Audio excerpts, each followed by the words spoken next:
Now it's time to take a sports break, a look at sports history on a daily basis. Hello, my friends of sports history. This is Darren Hayes of the Sports Jersey Dispatch podcast. Welcome once again to the Pig Pen, your place for all things great in sports history, and welcome to your sports break for December 11th, as we will talk about some of the greatest athletes that played games in North America on team sports, and some great events and moments in sports history that they had on December 11th. We'll talk about their uniform numbers as well, but in a second.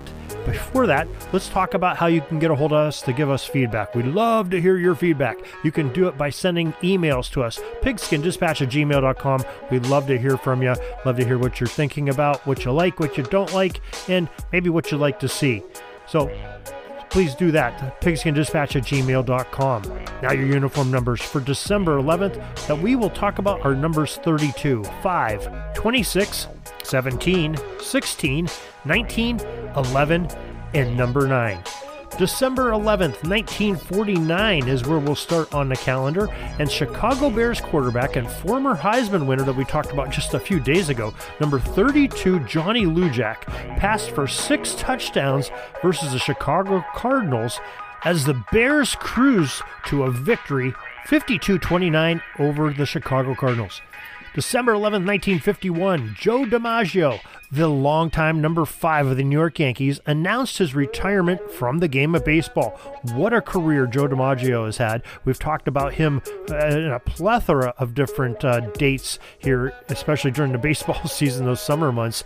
And you can just go to the Earl to Go search box up on the front page of JerseyDispatch.com, type in Joe DiMaggio, and you'll see what we're talking about.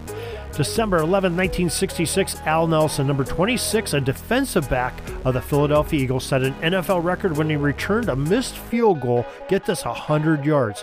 Now, we know in modern times that record has been broken more than once as people have taken it all the way out of the end zone.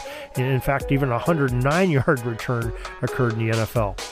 December 11th, 1993, the 59th Heisman Trophy Award was won by Florida State quarterback number 17, Charlie Ward. What a great athlete he was.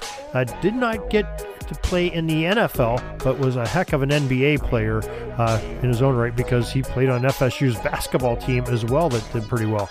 Now, speaking of Florida State and quarterbacks winning the Heisman, well, 7 years later, December 11th, 2000, the 66th Heisman Trophy Award was won by FSU's number 16, Chris Weinke, another great quarterback there for the old Seminoles, as they had another spectacular year and a very tough team. They're back in the 1990s.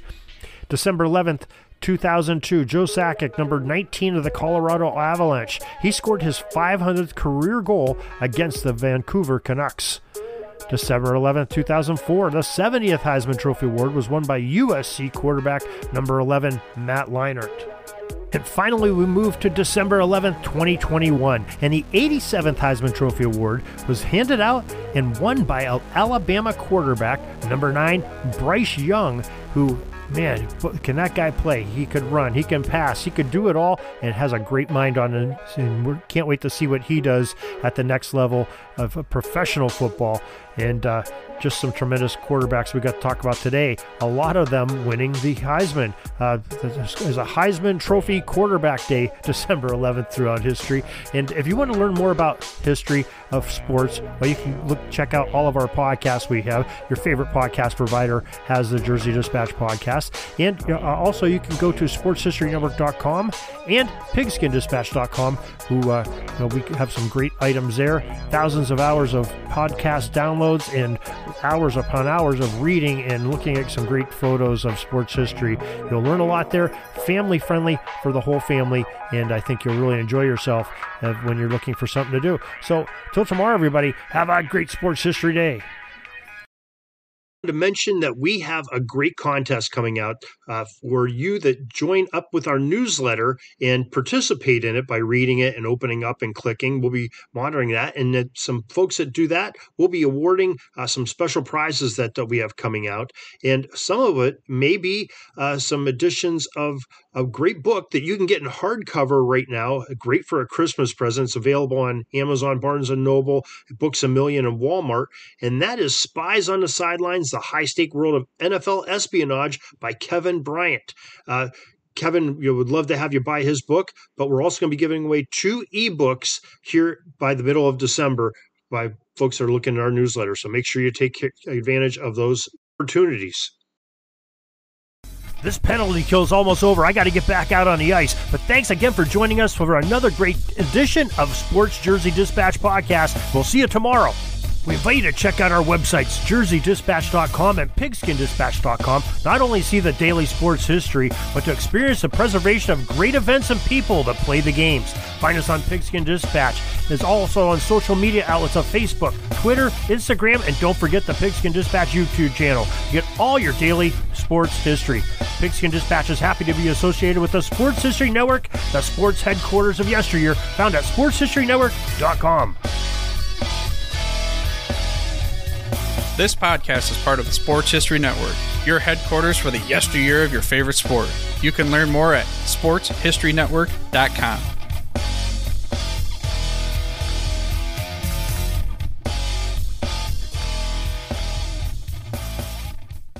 Hey there, sports history fan. This is Arnie Chapman, aka the Football History Dude, and I hope that you enjoyed this recent episode presented by the Sports History Network and were able to learn some good old-fashioned sports history knowledge nuggets.